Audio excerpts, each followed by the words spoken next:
السلام عليكم ورحمة الله وبركاته. ازيكم عاملين ايه؟ يا رب تكونوا بخير، وحشتوني جدا جدا جدا. اخباركم ايه يا حبايب قلبي؟ زي ما انتوا شايفين كده انا عاملة صينية مكرونة بالبشاميل. انا طبعا غلطانة ان انا ما صورتهاش، بس لظروف ما والله. المرة الجاية بإذن الله لما اعملها هبقى اصورها لكم عملتها ازاي. قصقت اللحمة بصلة، وحطيت فيها اللحمة فلفل اسود وكمون وملح، وعملت البشاميل 4 معالق دقيق ب4 معالق زبدة أو سمنة، وقلبتهم لغاية ما اتحمص، وحطيت اللبن، ضربتهم في بعض، حطيت شوية فلفل اسود، بشرة جوز الطيب، وشوية ملح.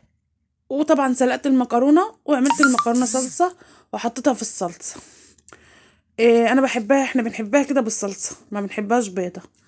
وزي ما انتم شايفين كده عملت رقه بشاميل، رقه مكرونه، رقه لحمه، رقه جبنه. وعملت الرقه بشاميل تاني، عملت رقه مكرونه، قمت في الاخر بقى حاطه البشاميل وحاطه عليه الجبنه الشيدر، جبنه رومي، جبنه موتزاريلا. وقمت بقى زي ما انتم شايفين كده منظرها كان روعه، وريحتها كانت وهي نيه، هي شكلها بتتكلم عن نفسها يعني. بعد كده عملت ايه يا حبايب قلبي؟ سبتها شوية، انا بسيبها شوية، ما بحطهاش في الفرن على طول.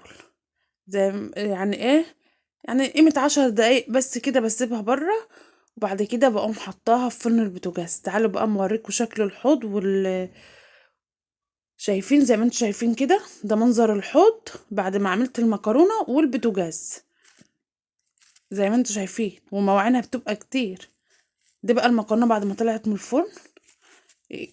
بصي وهي بتتكلم عن نفسها وطعمها تحفة تحفة. المهم يا حبايب قلبي، انا جيت اقطع معاكم، انا بصراحة جيت اقطع معاكم اتلقيتها، يعني بصوا منظرها تحفة، بس المقطع ده راح فين الله اعلم. يعني ما تقولوليش راح فين، لان انا معرفش.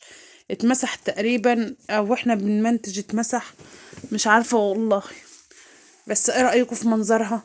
اكتبولي في الكومنتات رأيكم ايه فيها. وما تحرمش منكم ابدا يا حبايب قلبي، بجد بجد انا بحبكم، وبجد بجد انتوا بتدعموني، وربنا يبارك لكم يا رب. بصوا يا حبايب قلبي، انا كده هقطع منها حتة، يعني عشان اوريكم. بس هو للاسف ال... مش عارفة، بصوا انا بقطعها اهي، الحتة ما جتش، اتمسحت تقريبا مني انا، او انا كنت بصور، مش عارفة هي راحت فين. اللي انا ساعات بصور والتليفون ما يكونش بيصور خالص، بس هي كانت تحفة. انا كده انا كنت بصور، فعلا انا كنت بصور وما كنتش عارفة ان انا ما بصورش. مش مشكلة، بس هي كان طعمها روعة، وهوريكم برضو خرطة في الاخر. بس الخرطة دي بما يرضي الله، بعد ما اتغدينا خالص قلت اما اوريها لكم، وهي ماسكة في بعضها برضو وشكلها روعة. بصوا يا حبايبي، انا معلش الطبق ما خدتش بالي، مطرح ما كنت بحط بالمعلقه الطبق معكوك من الجنب.